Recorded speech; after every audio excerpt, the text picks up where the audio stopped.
Esta es la noche en el continente americano.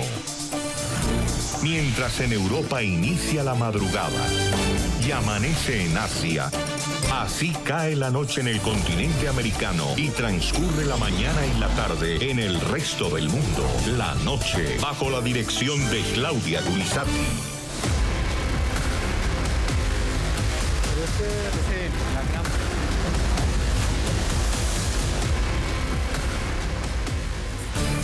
Hola, ¿qué tal? Bienvenidos, un placer saludarlos nuevamente, esta vez desde el Centro Internacional de Noticias NTN 24 en Washington. Soy Claudia Guisati, directora de este canal internacional de noticias y de este programa de charla, de análisis, de debate, de conversación para entender lo que ocurre en nuestra región y en el resto del mundo. Hoy, un programa de cobertura en terreno, una gran labor periodística que ha hecho el subdirector del programa, Jefferson Beltrán.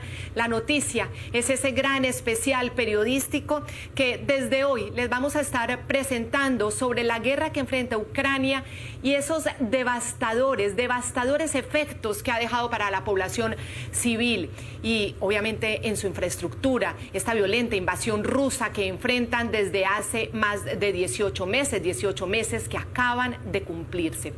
Como les decía, el subdirector del programa La Noche, Jefferson Beltrán, viajó más de 10.000 kilómetros desde el continente americano para internarse durante una semana en las entrañas de esta bárbara guerra. Hizo ese trabajo periodístico, esa gran labor periodística. Y para mí hoy es un honor estar con él para hablar de la experiencia de los ucranianos que él pudo tomar con su cámara, con su teléfono, con sus micrófonos en persona, pero también de las impresiones de este periodista latinoamericano que enfrentó por varios días esta cruel guerra. El punto clave de la noticia, este trabajo periodístico que les presentaremos en 3 entregas, nos va a permitir llevarles a ustedes y conocer en primera persona esas consecuencias devastadoras de la guerra.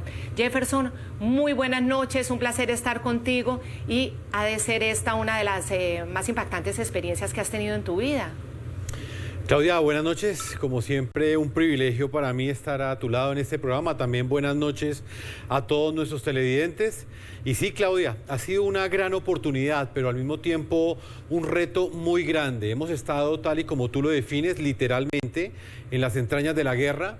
El programa La Noche ha realizado una cobertura juiciosa de esta guerra en Ucrania que inició desde el pasado 24 de febrero de 2022, pero pues para nosotros era de vital importancia conocer de manera directa los hechos y los efectos que ha dejado esta invasión en la población civil específicamente.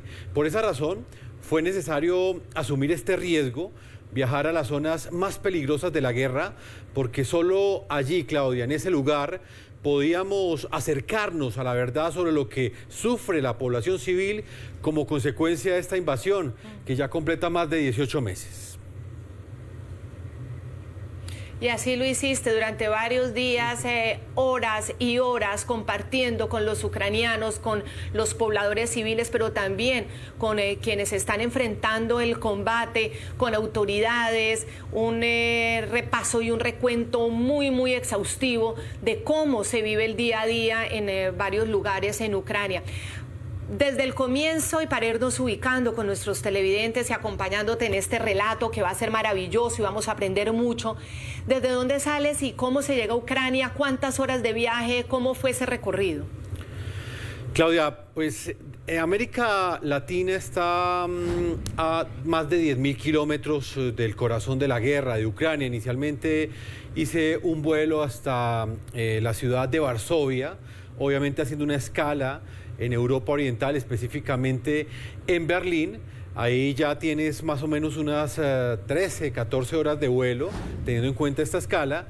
Y cuando llegas a Varsovia tienes que tomar un tren hacia la frontera entre Polonia y Ucrania, específicamente a la ciudad de Przemysl, que es la última ciudad polaca antes de llegar a Ucrania. Este tren, Claudia, se demora más o menos unas 8 horas. Es un tren que específicamente te transporta por la parte interna de Polonia, te lleva a la frontera con Ucrania, allí te bajas y ya te encuentras prácticamente en las goteras de la guerra. Estás muy cerca de Ucrania. En ese lugar pasas por el último puesto migratorio, que es el de Polonia, que es el momento en el que ya sales de la Unión Europea y entras a territorio ucraniano. En ese lugar me encuentro directamente con ese emblemático tren que sé que nuestros televidentes recuerdan muy bien y tú también lo conoces muy bien, ese tren que conecta a Ucrania con el mundo y viceversa. Es un tren por el cual han viajado líderes como el presidente de los Estados Unidos, Joe Biden, cuando de manera riesgosa entró a Kiev el año pasado. Por allí también han viajado líderes europeos, embajadores, inclusive Ursula von der Leyen. Ella también subió a ese tren, que es uno de los primeros riesgos que se asumen antes de ingresar a Ucrania, Claudia.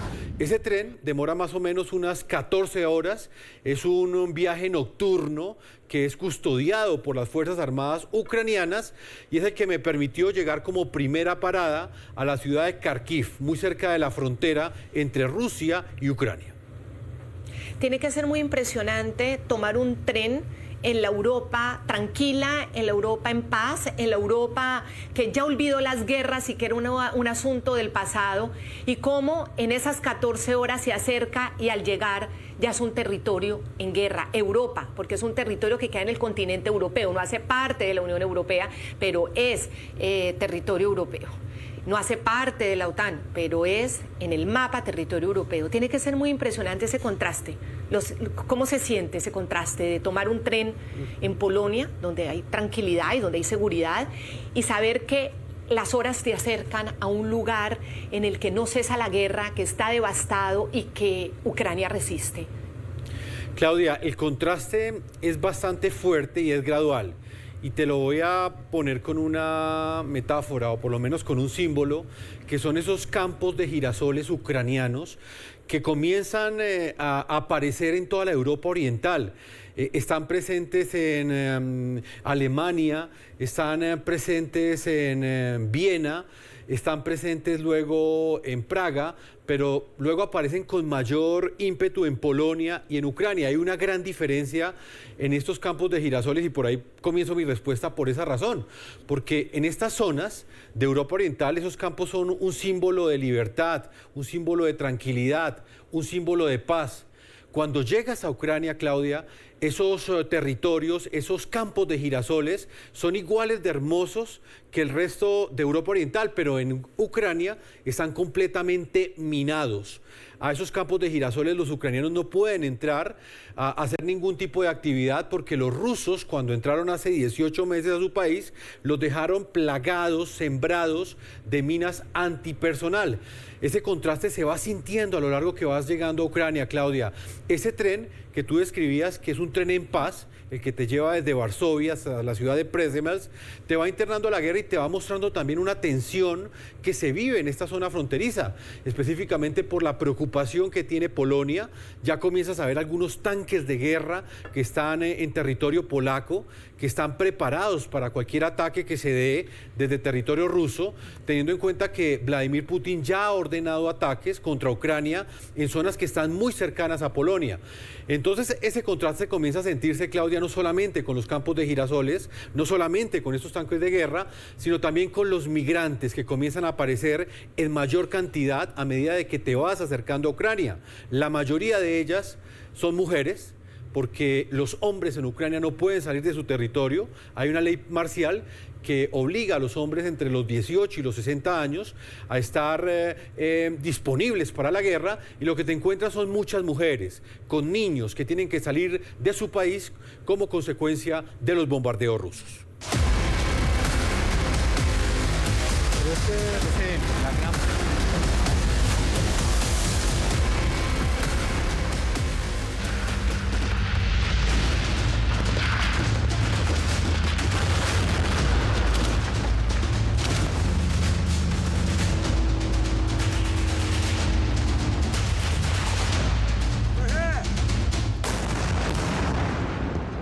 Cerca de 10.000 kilómetros separan al continente americano de la guerra más cruel y más bárbara que ha enfrentado la humanidad en el siglo XXI y que 18 meses después aún mantiene al mundo en vilo ante el inminente riesgo que representa una tercera guerra mundial.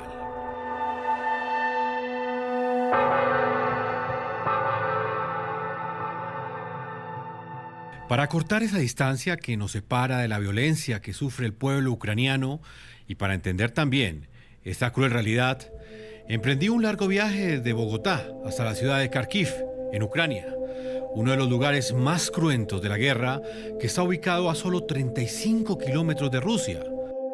Mi primera parada luego de un vuelo de más de 14 horas fue en Polonia, el último bastión de la paz en Europa Oriental.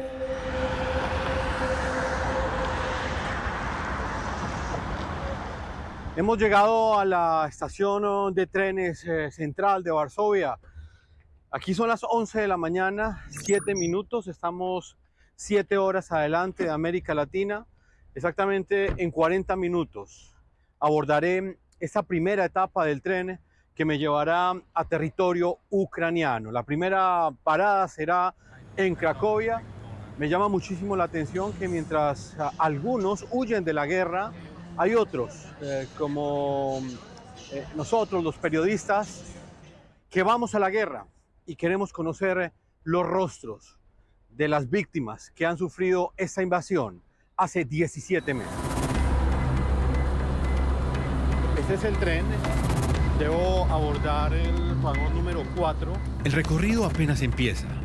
Me espera un largo tiempo de viaje que en un tren me llevará hacia el suroeste de Polonia.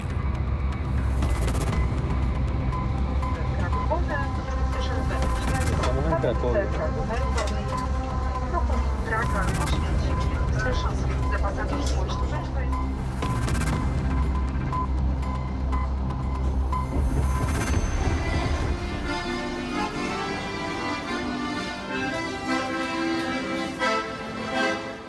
Luego de 7 horas de recorrido, finalmente llego a la emblemática estación de trenes de la ciudad de Przemyśl.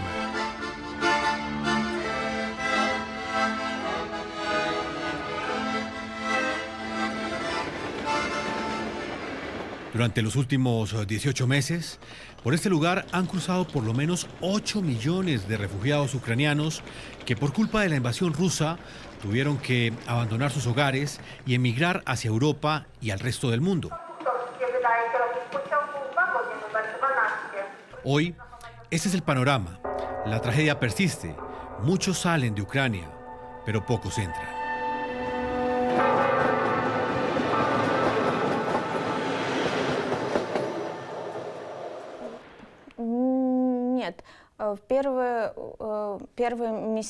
Los primeros meses está lo que llamamos el síndrome del sobreviviente. No te sientes protegido, entiendes que estás protegido.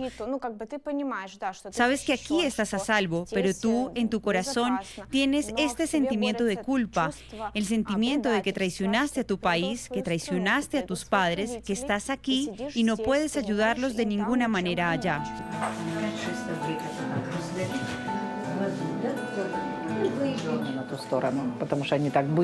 Rápidamente tomaron nuestro distrito. Las casas fueron destruidas.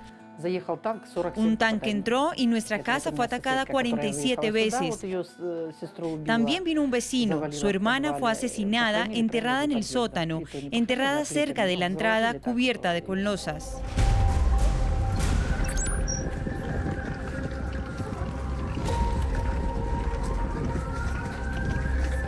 Esta es la última frontera que cruzaré antes de entrar a la guerra.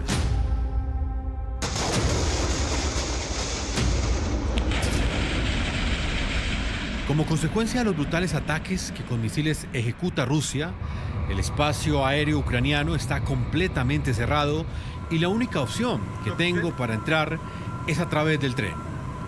Esta es la última frontera que cruzaré antes de entrar a la guerra. Lo que ustedes escuchan en el fondo es el motor de este tren. Todo está preparado para ingresar a Ucrania. 100 kilómetros adelante se encuentra la capital ucraniana, Kiev. Y este tren que ustedes ven en la parte de atrás será el encargado de llevarme durante más o menos 12 horas. Las Fuerzas Armadas ucranianas nos han dicho que este recorrido se hará durante toda la noche. Es una información que recibimos hace pocos minutos. Es una zona que está en guerra, por lo tanto hay ley marcial.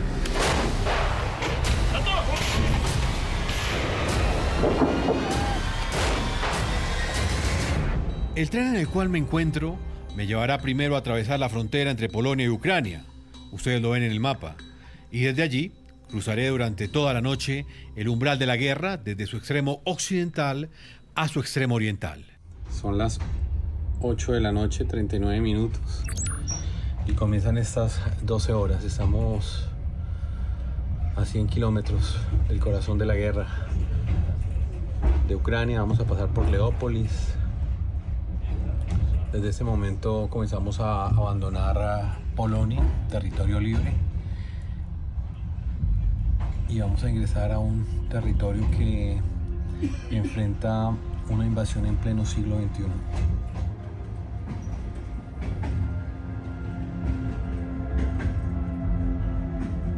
En ese tren han viajado líderes políticos internacionales como el presidente de los Estados Unidos, Joe Biden, y la presidenta de la Comisión Europea, Ursula von der Leyen.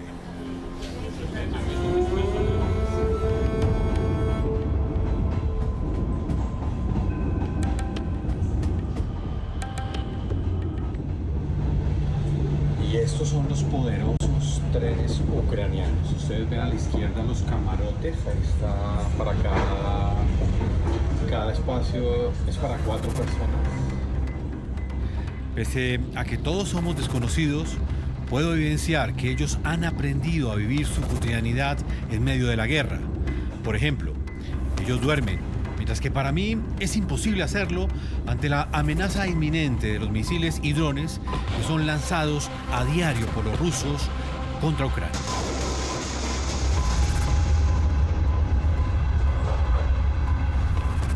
Finalmente hemos llegado a Kharkiv. En este momento el tren está parando.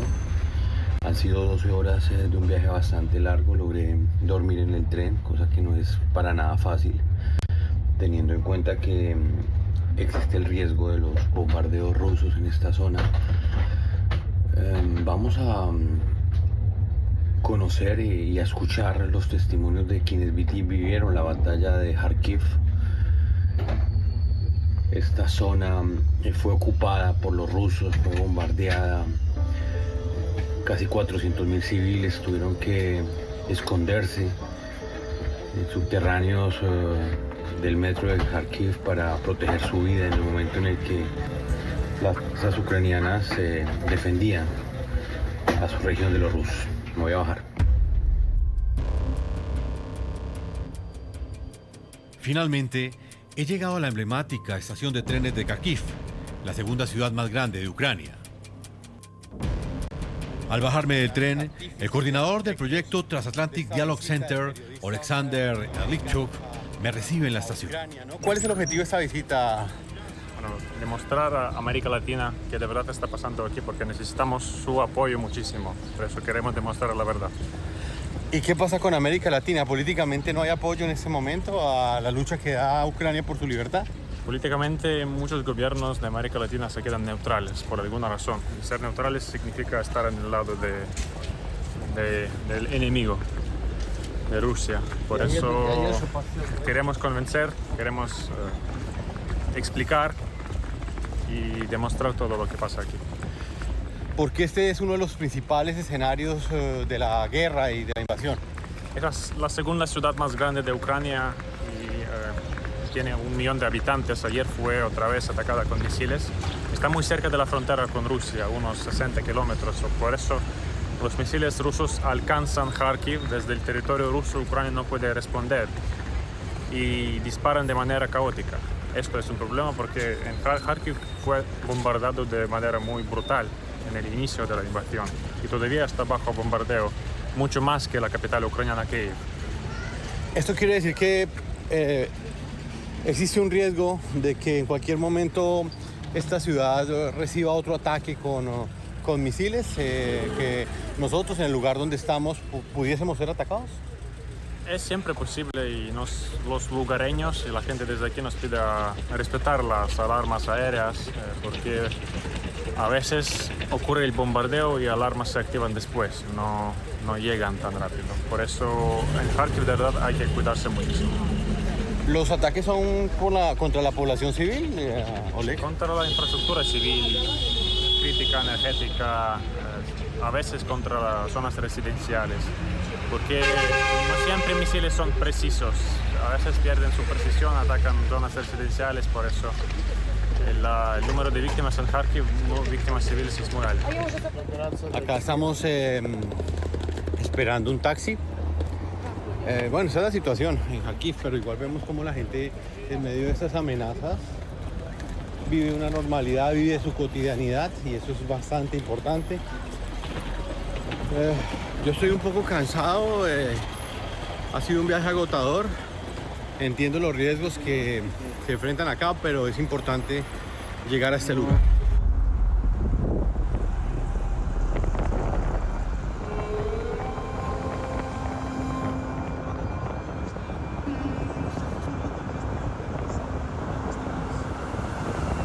Percibo que en este lugar la gente está hastiada de la guerra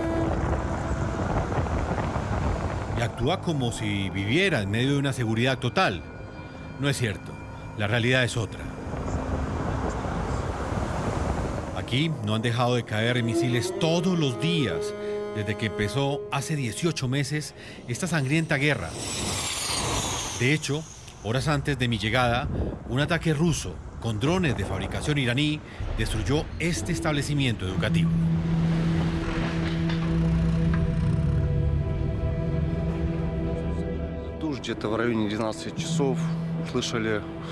Alrededor de la medianoche escuché que pasaban 2 vehículos aéreos no tripulados y luego un tercero chocó.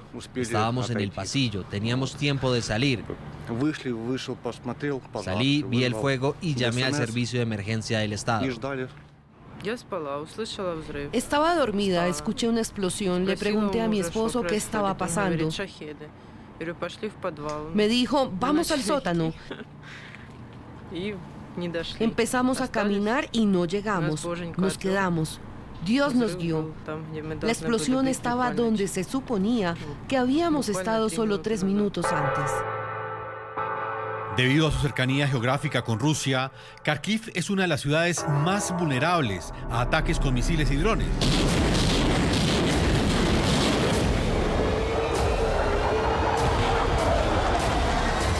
La tortura psicológica es constante y nadie puede escapar de ella. De hecho, ese mismo día, viví en carne propia por primera vez la amenaza de un bombardeo ruso.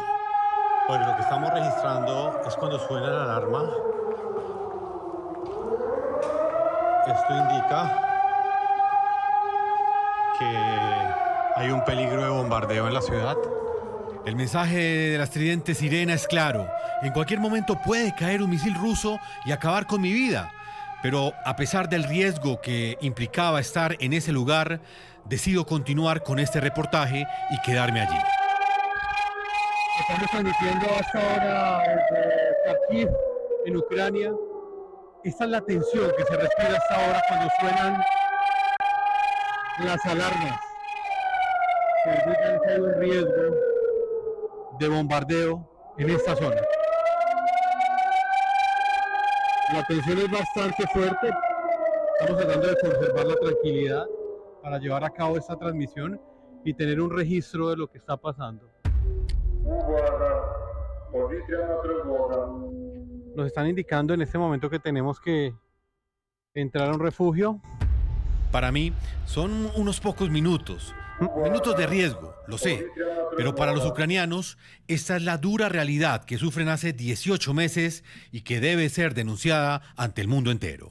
Bueno, alarma aérea, si algunos misiles está volando. Misiles o drones, no sabemos. ¿Alarma aérea dice? No podemos estar afuera, ¿no? Vamos a mostrarles a ustedes cuál es el búnker y cuál es la forma como tienes que reaccionar cada vez que se activa la alarma. Lo primero que tienes que hacer es bajar por estas escaleras. No puedes utilizar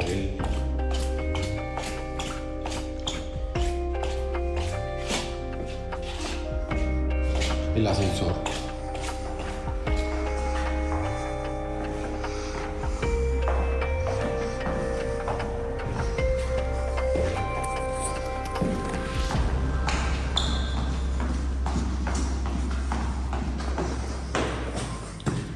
Nos nos han dicho que el refugio queda 4 pisos abajo, ya estamos llegando.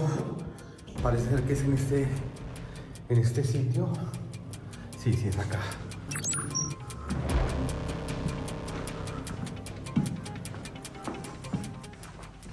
Acá estamos completamente resguardados. Si ustedes se dan cuenta, es una zona. Pueden fijarse que pueden ver que es una zona completamente adaptada. Tiene baños, tiene sus respectivas sillas. Aquí lo más importante es siempre mantener la calma. Nos han insistido en ello, y más aún cuando entramos a estos lugares, a este búnker que ustedes ya ven acá en pantalla. Es una puerta maciza. Me va a permitir resguardarme de cualquier tipo de ataque que se presente en la parte exterior. Voy a cerrarla y me voy a quedar acá adentro.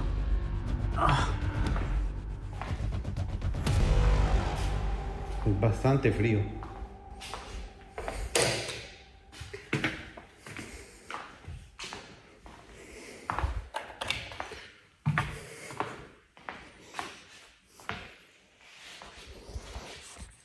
Hemos llegado finalmente a los búnker dispuestos por el hotel en el cual me estoy hospedando. Aquí hay aire acondicionado. Hasta este lugar es donde tenemos que llegar para resguardarnos de los ataques, a los cuales parece ya acostumbrarse la ciudadanía de Kiev. Nunca va a ser fácil vivir en estas condiciones, pero ellos lo están intentando. Tienen que seguir su normalidad en medio de los ataques a los cuales están sometidos diariamente. La alarma antimisiles permite que los ciudadanos tomen las precauciones necesarias frente a un bombardeo. En ese momento el escudo antimisiles de Ucrania se activa y esa amenaza aérea debe ser neutralizada.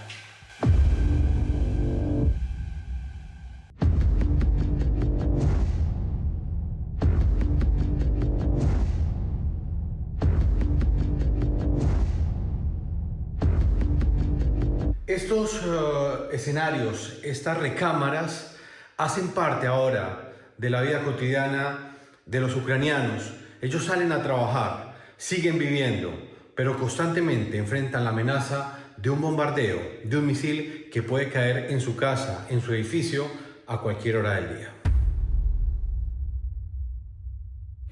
Pues una de las cosas más impresionantes dentro de tu informe es esa alarma que suena permanentemente, a cualquier hora del día, todo el tiempo. Es una alarma con la que ya se vive sistemáticamente, y esa narración que hace de cómo los pobladores ya se acostumbraron, es decir, están tan hastiados de la guerra que ya asumen su vida escuchando una sirena, una alarma, buscando el refugio para evitar un ataque aéreo en caso de que llegue a ese punto donde está la gente. También en la noche.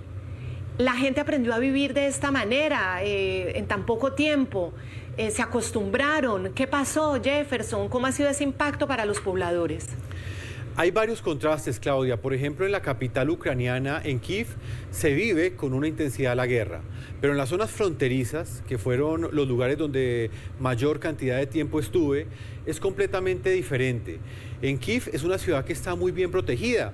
Allí hace 18 meses los rusos alcanzaron a estar muy cerca de Kiev, pero el ejército ucraniano alcanzó a salvar la ciudad, y los tanques ucranianos fueron detenidos y los rusos no pudieron ingresar a esta ciudad. Esto le permite a los ciudadanos ucranianos, o por lo menos a los que viven en Kiev, tener una mayor tranquilidad, Claudia, porque allí suena la alarma, pero en medio de todo hay personas que continúan teniendo una cotidianidad en medio de la guerra. Entonces hay algunas personas que no bajan al búnker, sino sencillamente continúan haciendo sus actividades, que queda desde las 11 de la noche.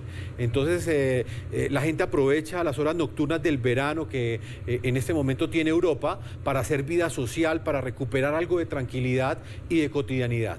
La situación es completamente diferente, Claudia, en zonas como Kupiansk, como Kharkiv y específicamente como la ciudad de Izium, donde, como te lo dije anteriormente, la alarma prácticamente no suena, y muchas veces cuando suena la alarma ya el misil ha caído. Allí las personas son mucho más cuidadosas con las medidas de seguridad. Cuando suena la alarma tienes que bajar al búnker. De hecho, cuando yo grabé este reportaje que ustedes acabaron de ver, recibí un llamado de atención porque por el altavoz me estaban diciendo que tenía que entrar al búnker porque la amenaza era real. En ese momento estaba siendo bombardeada, o por lo menos estaban lanzando misiles desde Rusia hacia la ciudad de Kharkiv. Unos misiles que días después constatamos dónde cayeron y vimos con nuestros propios ojos la destrucción de los edificios. Las críticas nos llegan por ambas bandas. Por ejemplo, miren lo que dice @Leo Hernández. Lo más malo de este partido es ver a Carlos Antonio Vélez creyendo que se las sabe todas. Por eso le damos la bienvenida a Leonardo para que nos cuente cómo es que se comenta un partido. Por supuesto que sí, Andrea. Me recuerda a esa final del mundo en México 69. Cerca, pero no. De acuerdo, Andrea. Sin duda el que meta más goles se llevará la victoria. ¿Y digo algo? Ay, no más. Corte, no hay tiempo. Leonardo, nuestro equipo es criticable, pero irreemplazable. Por eso, la pasión por argumentar del profe se encontrará con nuestra selección en el camino a la Copa Mundial de la FIFA 2026. Nos vemos en Fútbol RCN. Estamos viendo La Noche. Tiene la culpa de haber nacido y de haberse cruzado en mi camino. Pues ni modo. Malvina. El diablo no se separa de nosotras. La codicia hecha mujer. Tarde o temprano te morirás. Se rehúsa a perder la herencia de la familia del Olmo. ¡Su dinero! Y hará cualquier cosa con tal de obtenerla. Así tenga que sacrificar la felicidad de sus hijos.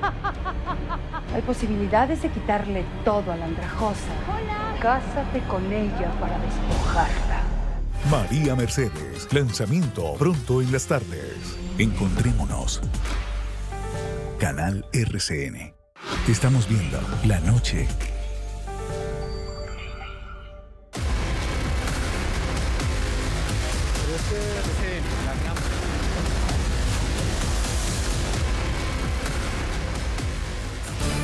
Seguimos con este especial periodístico que describe el horror de la guerra en Ucrania, el programa La Noche.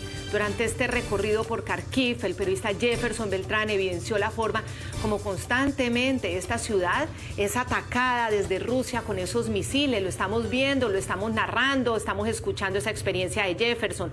Sus pobladores viven una verdadera tortura psicológica, como lo hemos dicho, en medio de unas condiciones que además se agravan y cada vez son más difíciles, condiciones de seguridad complicadas, incluso arriesgando su propia vida.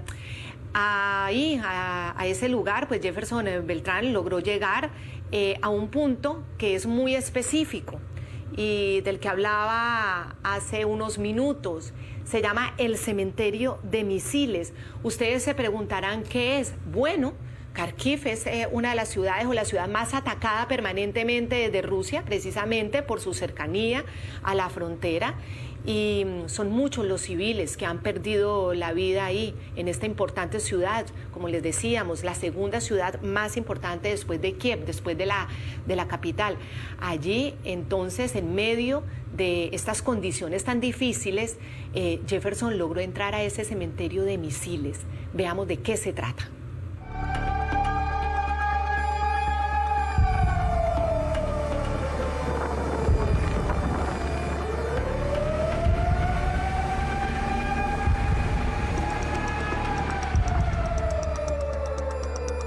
Esa alarma ensordecedora que ustedes escuchan de fondo es el momento en el cual las autoridades ucranianas detectan un misil, detectan la presencia de un artefacto explosivo que va a caer en territorio ucraniano.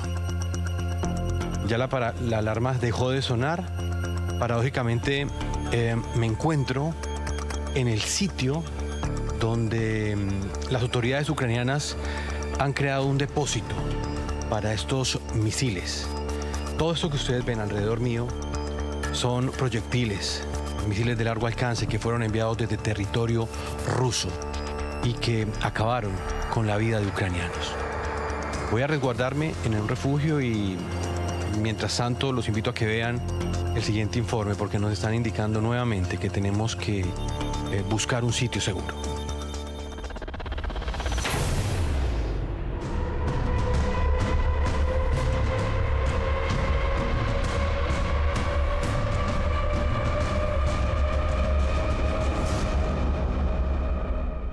En medio de fuertes condiciones de seguridad, logré ingresar a uno de los sitios más estratégicos y mejor resguardados de las fuerzas de inteligencia ucranianas. Ustedes acabaron de ver ese video en el que presentamos la situación de zozobra en la que viven los ucranianos cada vez que suena esa ensordecedora alarma. Ese día, cuando nosotros estábamos grabando, este fue uno de los misiles que cayó aquí en la ciudad de Kharkiv. Me encuentro ahora en el lugar donde las autoridades ucranianas están recolectando todos estos artefactos explosivos que son lanzados desde territorio ruso. Tengo que grabarme en esta posición porque es un sitio secreto. Las autoridades ucranianas no nos permiten mostrar nada que pueda contextualizar a los enemigos y que les permita quizás identificar el sitio donde están todos estos artefactos que ustedes van a conocer a continuación. La gran pregunta que no dejo de hacerme al visitar este lugar, el cementerio de los misiles, es ¿cuántas vidas acabaron esos proyectiles?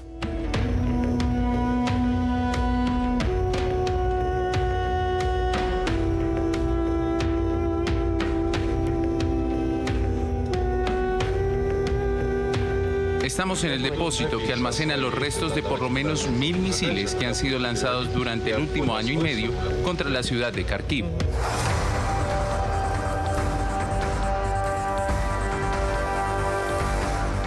El lugar donde estoy es un fiel reflejo de la crueldad y la barbarie que ha ejecutado Rusia contra el pueblo ucraniano durante los últimos 18 meses.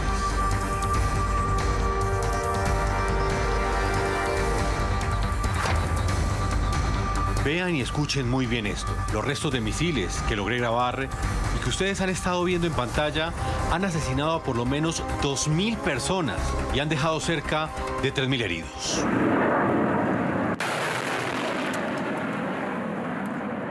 Estos misiles lanzados por Rusia son viejos. Fueron fabricados en los años 80 y 90. Los S-300 están hechos hace 30 años y desde esas baterías nos están atacando desde el verano pasado.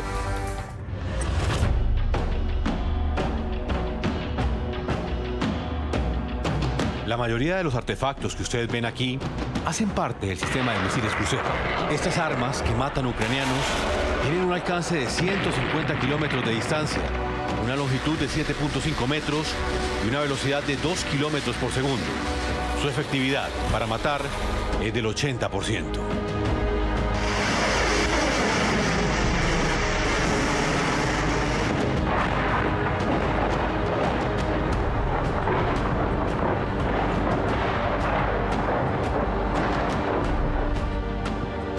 Esta parte es de un misil ruso, de un misil crucero. Esta es el ala de un misil crucero JA-55. Un solo misil de crucero que tiene este sistema adentro, que permite que el misil sea preciso, cuesta entre 3 y 4 millones de dólares.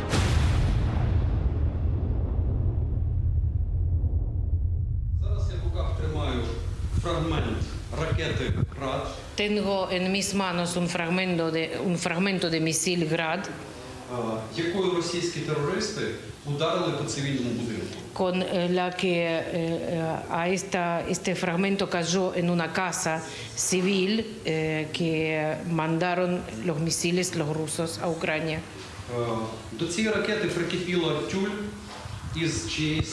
Este misil tiene una cortina pegada de algún dormitorio. A simple vista todo esto puede parecer chatarra, pero no lo es.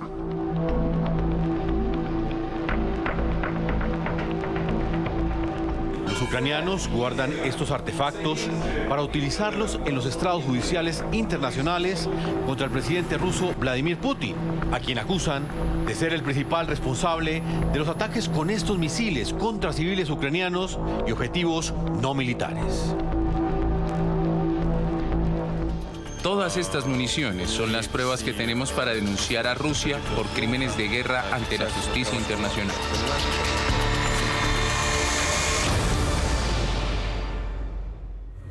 Jefferson, Ucrania vive en dos tiempos, según este informe. El tiempo actual de resistir, de sentir que Rusia no logró obtener el 100% de su territorio como inicialmente pensaba Vladimir Putin que lo lograría, tratando de invadir al país y controlando al país, pues no pudo. Sigue la guerra.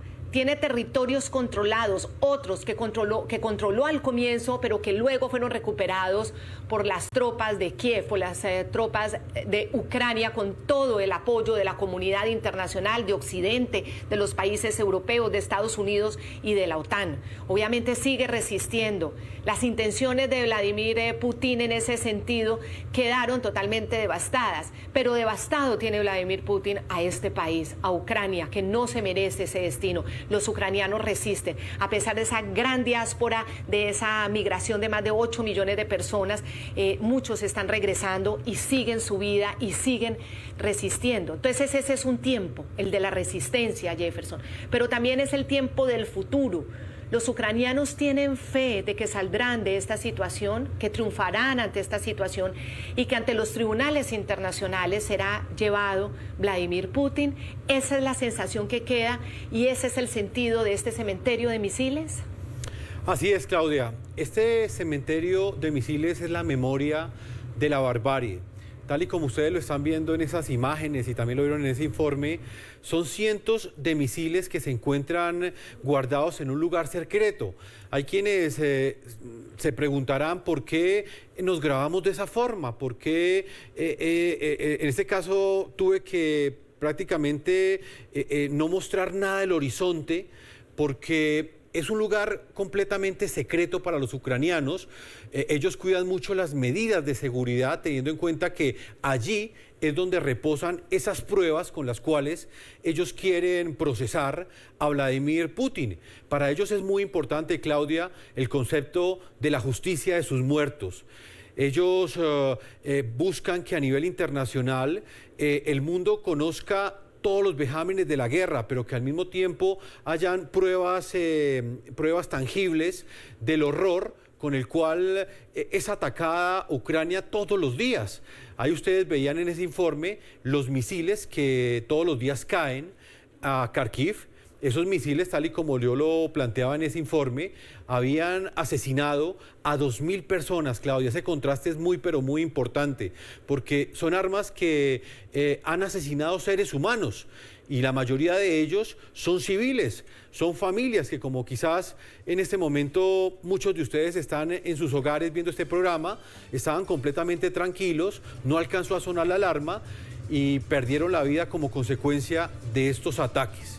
En ese lugar suena la alarma constantemente, Claudia. No me dejaron grabar el horizonte porque, como te lo explicaba anteriormente, es un sitio completamente secreto y es la memoria viva de la barbarie. Así le llaman ellos a este cementerio de misiles que logramos presentar en este informe y a donde logramos llegar, porque el acceso allí es bastante difícil.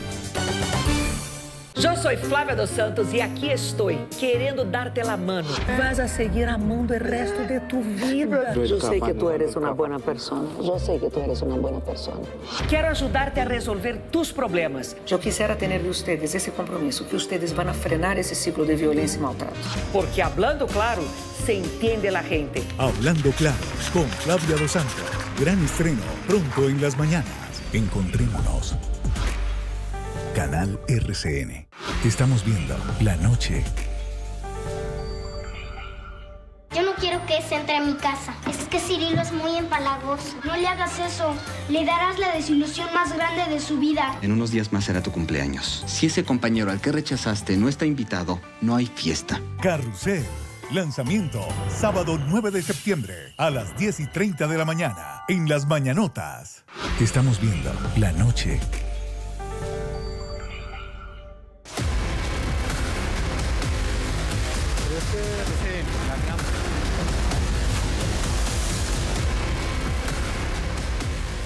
aquí llegamos hoy, en este especial periodístico. Jefferson Beltrán en terreno, en 18 meses de la guerra tras la invasión rusa a Ucrania, la guerra que ha tenido que enfrentar Ucrania, que no tenía en sus planes, porque en sus planes no estaba ser invadido, y el horror que ha generado Rusia con esta decisión, el régimen de Vladimir Putin. Nuestra próxima entrega, ¿de qué se va a tratar, Jefferson? Un pequeño adelanto para despedir este programa y prepararnos para nuestra próxima emisión, estar otra vez charlando aquí contigo. Claudia, nuestro segundo capítulo presentará una de las ciudades destruidas de Ucrania. Nos trasladamos de manera terrestre a la ciudad de Izium, una zona que estuvo controlada por los rusos aproximadamente 5 meses.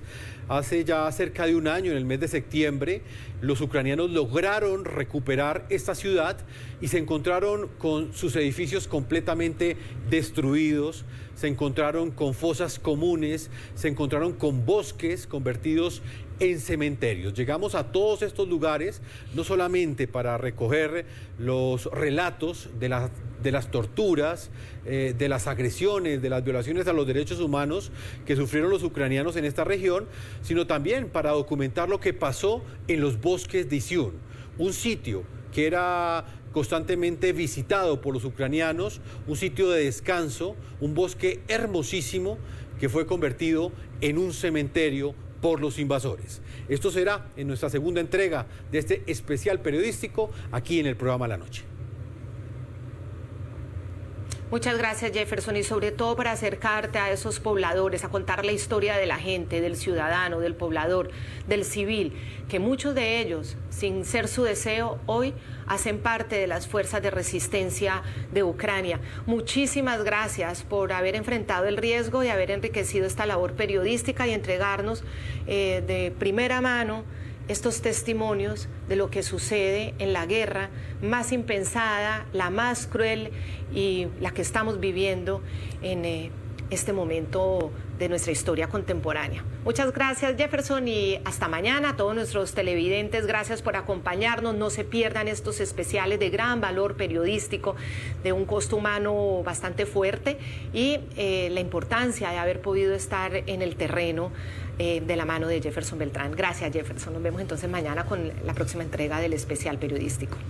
Claudia, gracias a ti por el respaldo periodístico para realizar este trabajo, y en los próximos días ustedes ya sentirán con más intensidad lo que viven los ucranianos, porque ese era nuestro objetivo, acercar a nuestros televidentes de NTN 24 a la barbarie y a la tragedia que enfrentan todos ellos desde hace más de 18 meses. Una feliz noche para ti, Claudia, y para todos nuestros televidentes. Feliz noche. Este programa es familiar, apto para todas las edades. Contiene escenas de sexo y violencia. Debe ser visto en